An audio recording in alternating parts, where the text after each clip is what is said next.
नमस्कार, capital TV देख रहे हैं आप। मैं हूं आपके साथ सोनाली। 500 साल बाद मुस्लिम लेंगे बदला, ये कहना है योगेंद्र यादव का। हमेशा सरकार विरोधी बयानबाजी करने वाले योगेंद्र यादव अब राष्ट्र विरोध पर आ गए हैं। सीएए के विरोध में जो उपद्रव हुआ, जिसके कारण दिल्ली में हिंदू विरोधी दंगे हुए, योगेंद्र यादव ने उसे मुख्य भूमिका निभाई थी।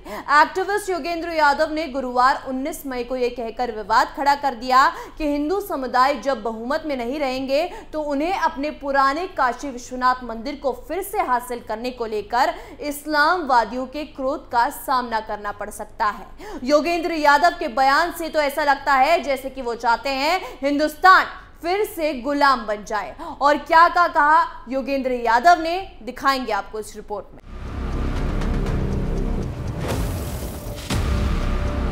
एक इंटरव्यू के दौरान योगेंद्र यादव पर देश विरोधी मानसिकता हावी होती नजर आई।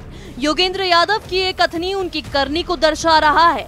यादव ने दावा किया कि जब उन्होंने शासन किया तो हम 500 सालों तक इनकी अवहेलना करते रहे और आज शासन है तो हम तय करेंगे कि क्या होगा। हमें मत रोको, क्योंकि 500 साल पहले आप किसी और को नहीं रोक सकते थे। उन्होंने चेतावनी देते हुए कहा कि मैं उन सभी दोस्तों और उत्साही लोगों से हाथ जोड़कर कहना चाहता हूं कि कृपया याद रखें, यदि आप आज कुछ करना चाहते हैं क्योंकि आप बहुमत में हैं और आप अपना 500 साल पुराने अतीत को हासिल करना चाहते हैं, कृपया उसके बारे में सोचें। जब इसके 500 साल बाद क्या हो सकता है। योगेंद्र यादव ने जोर देकर कहा कि वाराणसी में विवादित ज्ञानवापी मस्जिद पर दावा करने के कारण 500 साल बाद इस्लामवादियों के हाथों हिंदुओं को भारी कीमत चुकानी पड़ सकती है। उन्होंने पूछा, क्या हम चाहते हैं कि इस खेल में हमारे बच्चे, हमारी आने वाली पीढ़ियां साल 2022 में जो हुआ उसकी कीमत चुकाएं।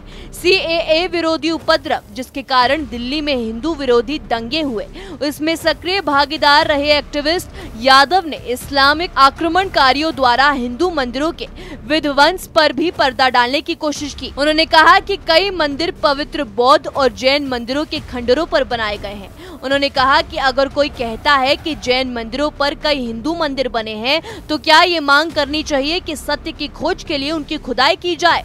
योगेंद्र यादव ने कहा कि इस देश को कहीं एक रेखा खींचनी चाहिए और वो रेखा 15 अगस्त 1947 होनी चाहिए। उन्होंने कहा, इस देश को कहना चाहिए कि हम अतीत में जाना बंद करें।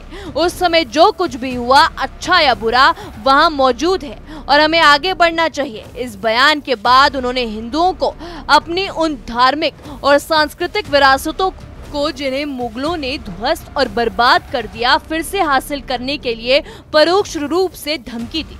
दरअसल यादव हिंदुओं को अपनी धार्मिक विरासत को पुनः प्राप्त करने की कोशिश करने के लिए डरा रहे थे।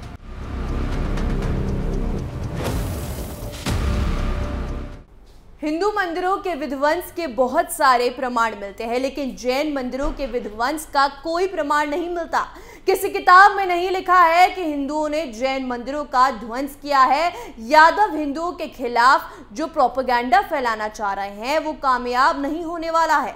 योगेंद्र यादव को बता देना चाहते हैं कि वो दिन कभी नहीं आएगा जब हिंदुस्तान पर किसी और का राज होगा।